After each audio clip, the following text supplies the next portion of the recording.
नमस्ते। तो आज हम टर्न द बस में सीखने जाएंगे आनुवांशिकता एवं जैव प्रकाश। माने हम हेरिडिटरी और एवोल्यूशन के बारे में पढ़ना शुरू करेंगे आज से। ठीक है, चलिए तो शुरू करते हैं। तो आज हम क्या क्या पढ़ेंगे इस वीडियो में। हम प्रजनन के दौरान विविधता का संचय पढ़ेंगे और मेंडल के वंशानुगत के नियम पढ़ेंगे। मतलब इसका मतलब क्या है कि एसेक्सुअल रिप्रोडक्शन के ड्यूरिंग जो एसेक्सुअल रिप्रोडक्शन जो बैक्टीरिया में दिखता है उसमें क्या क्या विविधताएं आती हैं वो पढ़ेंगे। और मेंडल के लॉज ऑफ हेरिटेंस, उसको हम कहते हैं मेंडल के वंशानुगत नियम। ठीक है, हम उस बारे में पढ़ेंगे। चलिए फिर नेक्स्ट स्लाइड पे चलते हैं। तो इससे मैं आपको थोड़ा दिखाना चाहूंगा इससे मोटा मोटा क्या कह रही है हमें एनसीईआरटी। एक सेकंड में ड्रॉ करके आपको दिखाता हूँ। तो आप जैसे पता है कि एसेक्सुअल रिप्रोडक्शन जो होता है, ठीक है, जिसको हम कहते हैं अलैंगिक प्रजनन, ठीक है, वो जीवाणु में मतलब बैक्टीरिया में देखा जाता है। तो उसमें होता क्या है, जैसे ये एक एक क्या कहते हैं बैक्टीरिया या जीवाणु है। तो ये एक जीवाणु जो है ये अपने आप से एसेक्सुअल रिप्रोडक्शन माने अलैंगिक प्रजनन के द्वारा दो बैक्टीरिया मतलब जीवाणु में बनता है। तो आप देखेंगे ये मोटे मोटा सेम है, इसका एक सर्कल है, यहाँ पे भी इसके पास एक सर्कल है, इसके पास भी सर्कल है। बट क्या कुछ डिफरेंस आया है? हाँ, डिफरेंस आया है। ये पूरा ब्लू था ऊपर वाला, बट जो नीचे वाला है इसको देखिए, इसमें एक चेंज आया है जिसको हम कहते हैं विभिन्नताएं आई हैं। ठीक है, एक डिफरेंस आया है और इसमें ग्रीन कलर हो गया नीचे से, तो ये विभिन्नता हुई है। ये आया एक ही जीवाणु से है, दो अलग अलग जीवाणु, पर ये वैसे तो सेम टाइप लगते हैं बट इसमें कुछ कुछ चेंजेस हैं। ठीक है, अब ये जो चेंज वाला जो है विवाणु, एक सेकंड इसको फिर इरेज करके आगे ताकि आप देख सकें। मैं बस जो चेंज हुआ है उसको सर्कल करूंगा। ठीक है, अब ये वाला जो विभानु है ये आगे चेंज होके देखिए, इसका बीच, इस वाले में इसका बीच का कलर लाइट ब्लू हो गया है। ठीक है, इस वाले में जो है, जो ये वाला है इसमें ये थोड़े चेंजेस आए, ये दिख रहा है आपको? ये एक ये ये एरो दिख रहा है, ये जो है ये चेंजेस इसमें थोड़े से आए हैं। क्षमा कीजिए, इसमें कोई चेंज नहीं आया है। जो आप देखेंगे ये जो है, ये वाला और ये वाले, ये दोनों सेम है, पर जो ये वाला है ये थोड़ा डिफरेंट है। ठीक है, सिमिलरली आप देखें इसमें चेंज आया है इस पार्ट पे, और ये वाला कलर चेंज हुआ है। ठीक है, तो आपसे मैं बताना क्या चाहता हूँ कि एक जीवाणु से दो जीवाणु बने एसेक्सुअल रिप्रोडक्शन से, और दोनों जीवाणु में कुछ अलग अलग चेंजेस आए। ठीक है, फिर वो दो जो जीवाणु हैं उनसे और दो जीवाणु बने, किसी में चेंजेस हुए किसी में नहीं हुए। तो एसेक्सुअल रिप्रोडक्शन में डीएनए कॉपिंग, मैं आपको इसके बारे में बताएंगे आगे। डीएनए कॉपिंग मतलब हर बैक्टीरिया में या तो डीएनए होता है, ठीक है, आप अभी के लिए डीएनए समझिए, एक आरएनए भी होता है। तो ये जो डीएनए होता है ये कॉपी होता है। ठीक है, एक से दो बने तो डीएनए कॉपी होके दोनों जो बच्चे होते हैं, बच्चे वाले जीवाणु होते हैं, उनके पास जाते हैं। तो इस कॉपिंग में कुछ चेंज हो जाता है, तो उस चेंज की वजह से जो जो जीवाणु बनते हैं उसमें थोड़ी चेंजेस आ जाते हैं। जैसे इसमें कलर चेंज हो गया, ग्रीन हो गया, इसमें रेड हो गया। इसमें आप देखिए इसके राइट, इसके लेफ्ट की तरफ कुछ चेंज आ गया, इसका कलर व्हाइट हो गया है विद स्ट्राइप्स आ गई हैं। इसका बीच का ही कलर लाइट ब्लू हो गया। इसका ये जो कलर है ये पिंक हो गया। तो चेंजेस आती रहती हैं। तो इन चेंजेस को हम विभिन्नताएं बोलते हैं, विभिन्नता बोलते हैं। अब जो विभिन्नता है ये दो तरीके से आ सकती है, या तो एसेक्सुअल रिप्रोडक्शन जिसको अलैंगिक प्रजनन कहते हैं, या फिर सेक्सुअल रिप्रोडक्शन जिसको यौन प्रजनन कहते हैं। कौन से हो सकते हैं? एक तो एसेक्सुअल रिप्रोडक्शन होता है, एसेक्सुअल, बस एएस लिख रहा हूँ, एसेक्सुअल रिप्रोडक्शन, और एक सेक्सुअल रिप्रोडक्शन की वजह से वेरिएशन या विभिन्नता आ सकती है। तो ये आपको बताया कि एसेक्सुअल रिप्रोडक्शन से कैसे विभिन्नताएं आई हैं। ठीक है, अब हम इसके बाद बात करेंगे कि सेक्सुअल रिप्रोडक्शन से कैसे विभिन्नता आती है। तो जैसा आपको बताया, एक तो एसेक्सुअल रिप्रोडक्शन माने लैंगिक प्रजनन से विविधता आ सकती है। कैसे आती थी एसेक्सुअल रिप्रोडक्शन से? डीएनए कॉपिंग में चेंज हो। दूसरा तरीका होता है सेक्सुअल रिप्रोडक्शन जिसको हम यौन प्रजनन कहते हैं, उससे भी आ सकती है विभिन्नताएं। वो कैसे आती है हम सीखते हैं, बट आपको मैं विविधताएं के बारे में बताना चाहूंगा कि ये जो विविधताएं आती हैं ये क्या कर सकती हैं कि ये विविधता जो है ये कभी कभी हेल्प कर सकती हैं जो प्राणी होते हैं। जैसे जो जीवाणु की बात करें तो कोई कोई बैक्टीरिया जिसको कहते हैं वो उन्हें आपको लिख के समझाता हूँ एक सेकेंड। कोई कोई बैक्टीरिया होते हैं जैसे समझिए ये पानी है, ठीक है, ठीक है, इसका बहुत ज्यादा टेम्परेचर है इसका, ऑलमोस्ट आप सोचिए 90 डिग्री सेल्सियस का पानी है, ठीक है। अब इसमें जो नॉर्मली होंगे जो छोटे छोटे जीवाणु होंगे ये मर जाते हैं, ठीक है, ये सारे जो हैं ये मर जाते हैं। पर जो एसेक्सुअल रिप्रोडक्शन की वजह से जो पहले कोई एक दो जीवाणु आया होगा जिसमें ऐसा विभिन्नता आ गई कि वह गर्म पानी में रह सकता है, तो ये सारे जीवाणु बच जाते हैं। तो इस केस में हम देखेंगे कि एसेक्सुअल रिप्रोडक्शन से एक ऐसी विभिन्नता, एक ऐसा कैरेक्टर आया, एक ऐसी वेरिएशन आई जिसको कहते हैं चेंज आया, डिफरेंस आया, जिसकी वजह से वो अपने सराउंडिंग एनवायरनमेंट मतलब जिस जगह पे वह रहता है जहाँ पे बाकी लोग नहीं रह सकते वो रह सकता है। कैसे? उसे एक उस वजह से इस विभिन्नता की वजह से हेल्प हुई। तो कभी कभी विभिन्नता हेल्प कर जाती है कि जहाँ पे आसपास और जीवाणु नहीं रह पा रहे वो वह रह गया, क्यों? क्योंकि उसके पास ये विभिन्नता आ गई, बाय चांस हुआ पर हुआ, तो इस वजह से जिन जिन जीवाणु के पास ये विभिन्नता नहीं थी वो सारे मर गए, वो सारे इतने गर्म पानी में नहीं रह पाए, ठीक है, वो सारे मर गए, और जिन जीवाणु के पास ये विभिन्नता थी वो जिंदा रहे और वो इतने गर्म पानी में भी जिंदा रह सके, क्योंकि ये विभिन्नता आई कैसे? एसेक्सुअल रिप्रोडक्शन, जिसमें डीएनए कॉपिंग की प्रॉब्लम थोड़ी चेंज हो जाती है, डीएनए कॉपिंग, डीएनए जो होता है उसकी वजह से चेंज आ जाता है, ठीक है। तो अब हम बात करते हैं हेरिडेटरी या जिसको हम आनुवंशिकता कहते हैं, ठीक है। तो एक सेकेंड, ये सब जो लिखा है इसको एक बार हटा दूं।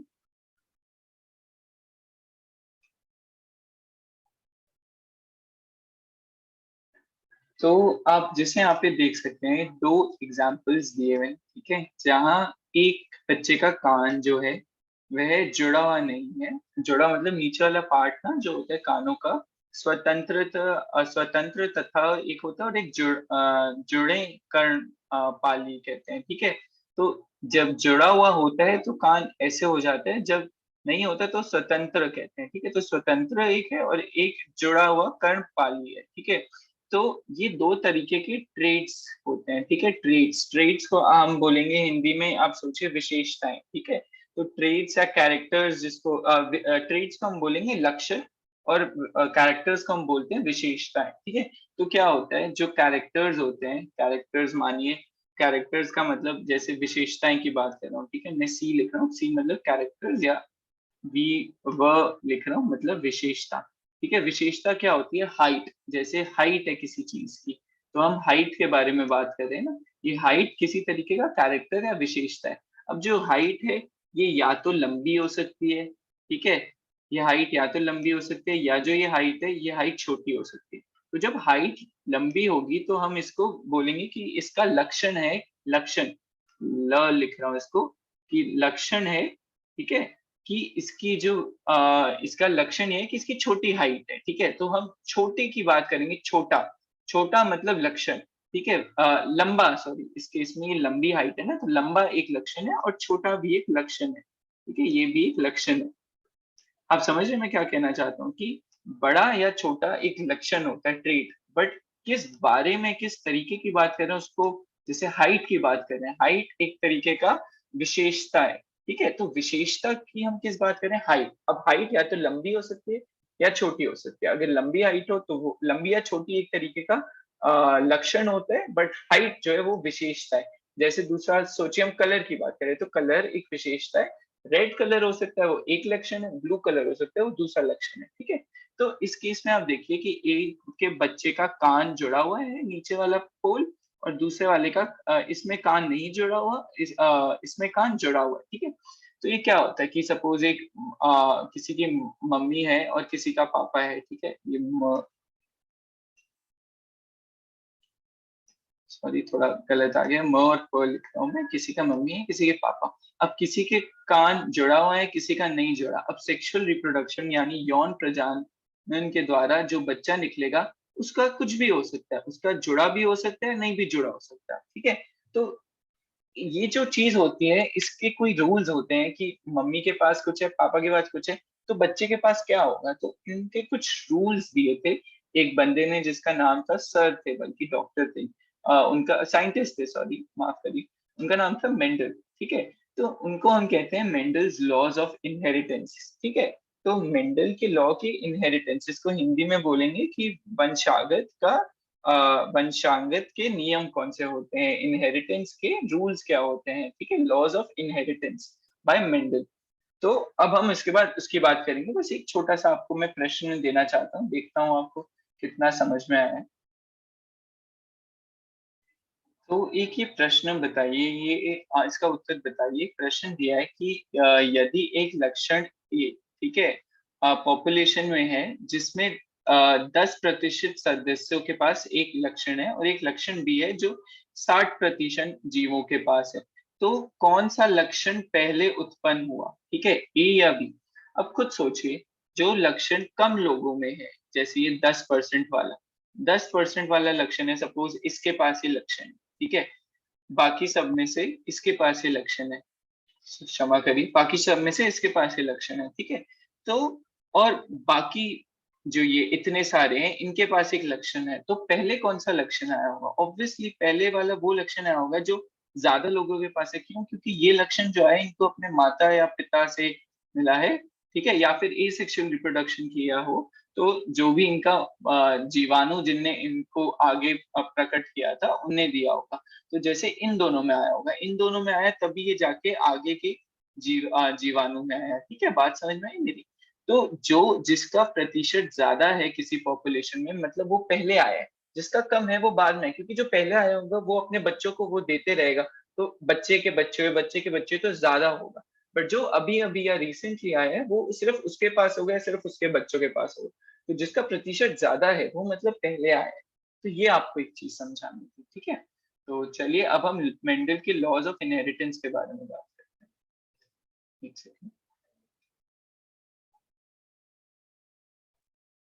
तो जो मेंडल्स थे, उन्होंने 3 लॉ दिए थे, ठीक है। कौन से लॉ थे, आपको पहले इंग्लिश में बताऊँ फिर हिंदी में बताऊंगा। लॉ ऑफ सेग्रीगेशन था, लॉ ऑफ डोमिनेंस था, लॉ ऑफ इंडिपेंडेंट असॉर्टमेंट था, ठीक है। सबसे पहले हम लॉ ऑफ सेग्रीगेशन की बात करते हैं। लॉ ऑफ सेग्रीगेशन को जिसको हम कहते हैं अलगाव का नियम, ठीक है।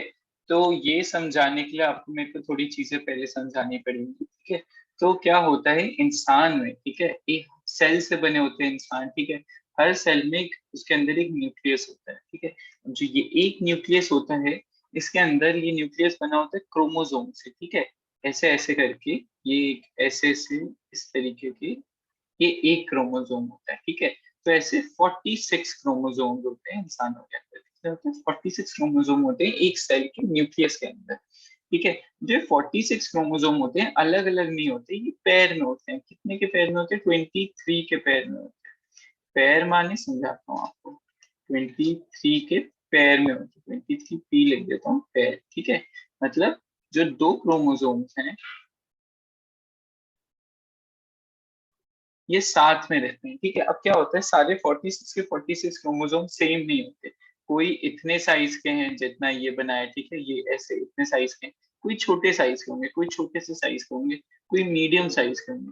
पर हर तरीके का, जैसे दो सेम क्रोमोसोम्स होते हैं, ठीक है, दो सेम क्रोमोसोम एक पेयर बनाता है, फिर दो सेम क्रोमोसोम दूसरा पेयर बनाता है, फिर दो अलग सेम क्रोमोसोम तीसरा पेयर बनाता है। तो ऐसे 23 पेयर्स होते हैं, ठीक है, 23 सिमिलर क्रोमोसोम्स होते हैं, ठीक है। तो इससे 46 क्रोमोसोम्स बनते हैं, ठीक है। इसका एक एक्सेप्शन होता है, लड़कों में XY होता है, बट वो मैं आपको बाद में बताऊंगा। तो होता क्या है कि ऐसे 23 पेयर ऑफ क्रोमोसोम्स, ठीक है, पिता की तरफ से है जैसे, और 23 पेयर ऑफ क्रोमोसोम्स माता की तरफ से है। बट जो बच्चा होगा, अगर उसे माता पिता दोनों के 23 प्लस 23 पेयर्स माने कितना, 46 प्लस 46 अगर मिल गया, तो उसके पास 46 पेयर क्रोमोसोम्स हो जाएगा। 46 पेयर मानो, या फिर आप मानो इसका डबल कितना हुआ, 92 क्रोमोसोम्स, है ना। तो ऐसे बच्चों में फिर 92 क्रोमोसोम्स हो गए, तो ऐसे हो नहीं सकते क्योंकि ह्यूमंस में 46 ही होना हो।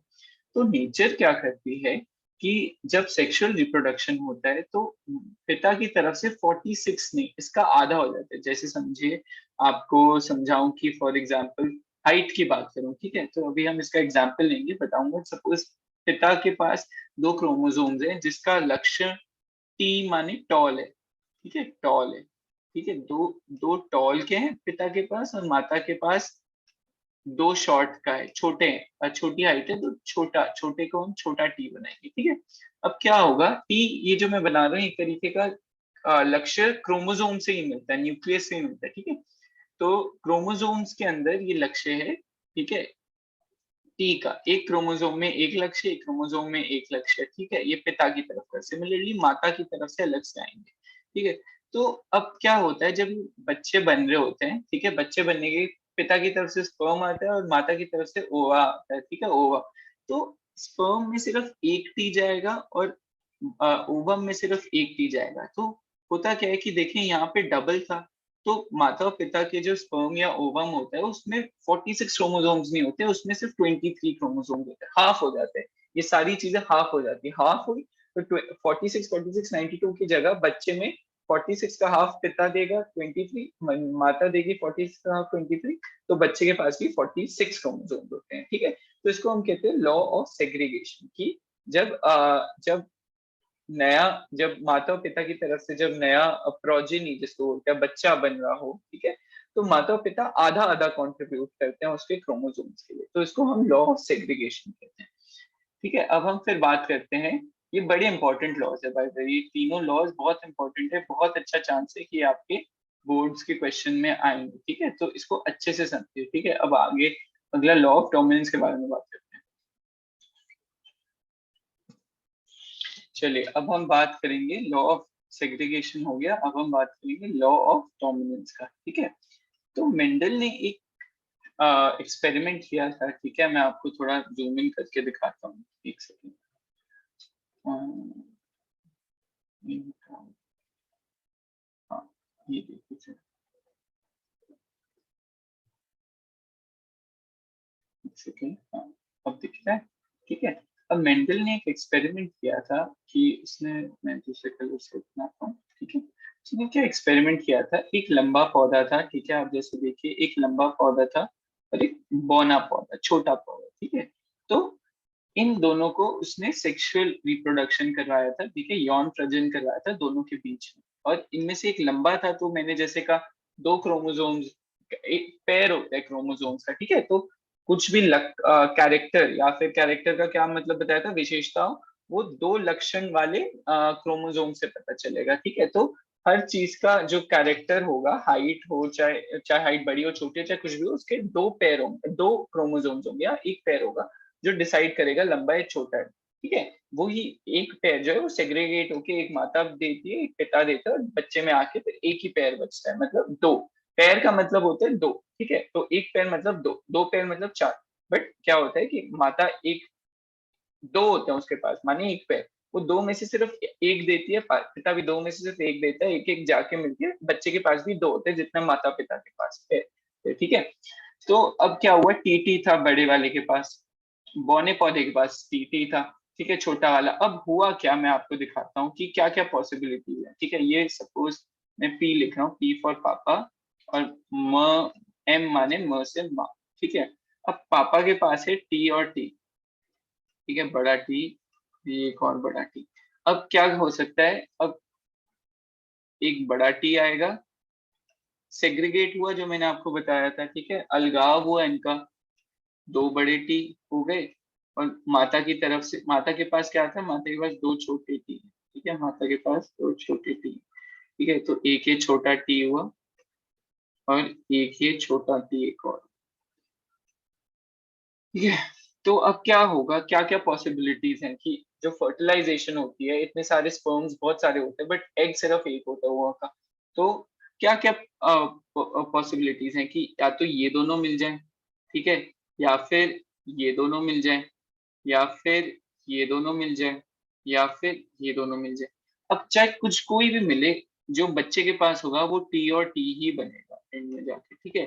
तो अब क्या, अब होगा क्या, अब देखिए, अब इसके पास एक पिता का है बड़ा वाला टी, एक माता का है छोटा वाला टी। तो बच्चे की हाइट बड़ी होगी, छोटी होगी, या मीडियम होगी, आपको क्या लगता है? बच्चे की हाइट इस केस में मीडियम नहीं होगी। आप सारे सोच रहे होंगे बड़ा भी है छोटा भी है तो आधा आधा करके मीडियम, नहीं, इसकी हाइट बड़ी ही रहेगी। क्यों? क्योंकि ये जो बड़ा वाला टी है ये डोमिनेंट है। डोमिनेंट माने ये प्रभुत्व वाला है, ठीक है, ये प्रभुत्व लक्षण है। तो ये डोमिनेंट अपना डालेगा दूसरे छोटे बौने वाले पौधे का छोटे टी पे। तो जो ये तभी ये जो सारे इनके बच्चे हुए ये सारे सभी लंबे पौधे निकले, ठीक है। तो हम जो ये जो बच्चे निकले ना, ये प्रोजेनी जिसको कहते हैं, ठीक है। तो इनको हम कहते हैं प्रोजेनी, इंग्लिश में कहते हैं इसको हम F1 प्रोजेनी कहते हैं। प्रोजेनी मतलब बच्चे जो निकले, ठीक है, तो ये F1 प्रोजेनी है। सॉरी, उल्टा कह रहा हूँ, जो ये है, ये जो है, हाँ, ये F1 प्रोजेनी है। और ये जो है माता पिता है, ठीक है, ये पी, ये एम मतलब मॉम, ठीक है। मॉम डैड से फर्क नहीं पड़ता, माता पिता से फर्क नहीं पड़ता। ये पिता की जगह अगर ये माता भी लंबी होती और पिता अगर छोटा होता तब भी सेम चीज होती, ठीक है। तो मेंडल का लॉ ऑफ डोमिनेंस ये कहता है कि अगर माता पिता की तरफ से एक डोमिनेंट मतलब प्रभुत्व आ रहा है और एक जो जो डोमिनेंट नहीं है, जो प्रभुत्व अप्रभुत्व आ रहा है लक्षण, तो जब दोनों मिलेंगे, जो जो प्रभुत्व वाला लक्षण है वो F1 प्रोजेनी में दिखेगा। तभी बड़े और छोटे का पौधे के जो बच्चे हुए वो सारे लंबे हुए, ठीक है। तो ये लॉ ऑफ डोमिनेंस है, बहुत इंपॉर्टेंट है, इसको मेरे ख्याल से आपको समझ आ गया हो, ठीक है। अब हम बात करते हैं लॉ ऑफ इंडिपेंडेंट असॉर्टमेंट क्या होता है।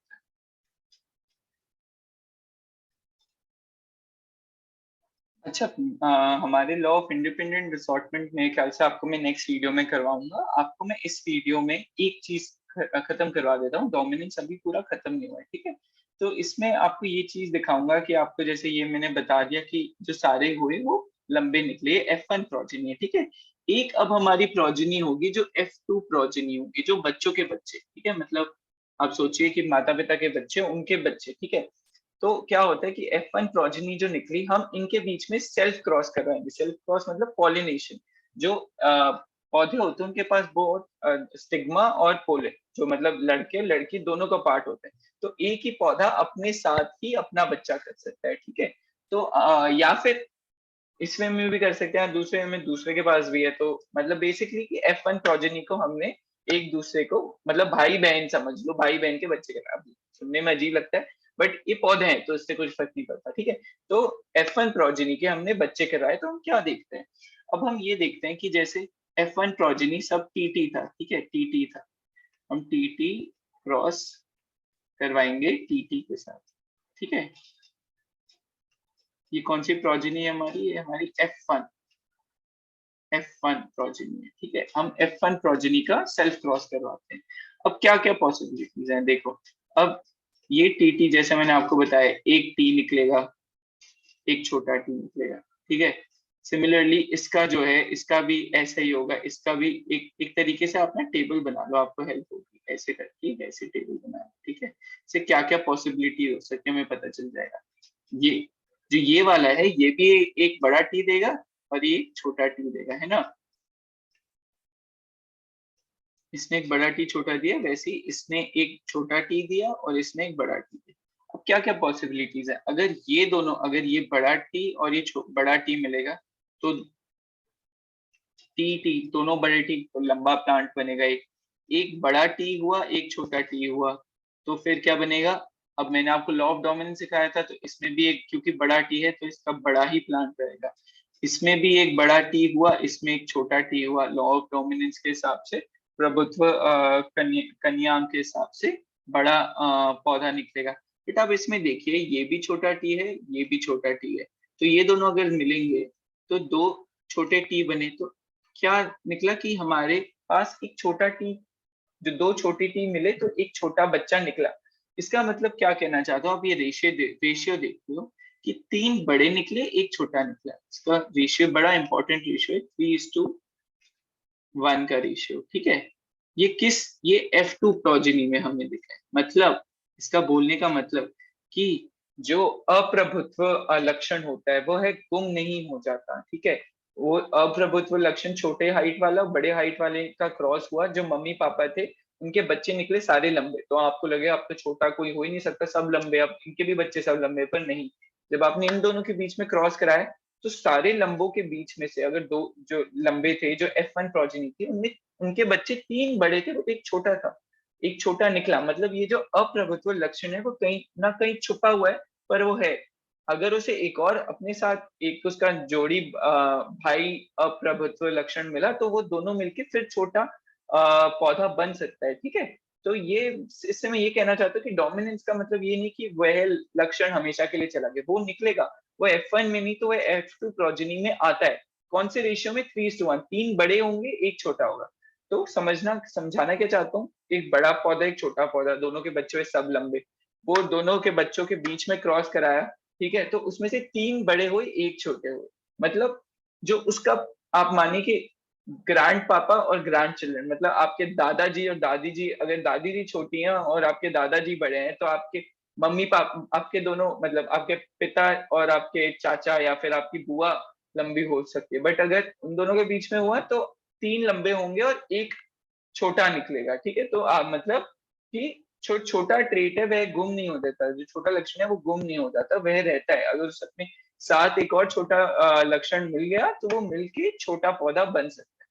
तो ये लॉ ऑफ डोमिनेंस है कि एक डोमिनेंट ट्रेट छोटे ट्रेट के साथ मिलेगा, तो जो डोमिनेंट ट्रेट है वो अपने आप को एक्सप्रेस करता है, पर उनका F1 प्रोजेनी में एक्सप्रेस करता है। बट F1 प्रोजेनी का सेल्फ क्रॉस हुआ तो 3 डोमिनेंट निकलेंगे, एक छोटा वाला निकलेगा। कौन से रेशियो में? 3:1 रेशियो में। बहुत इंपॉर्टेंट है।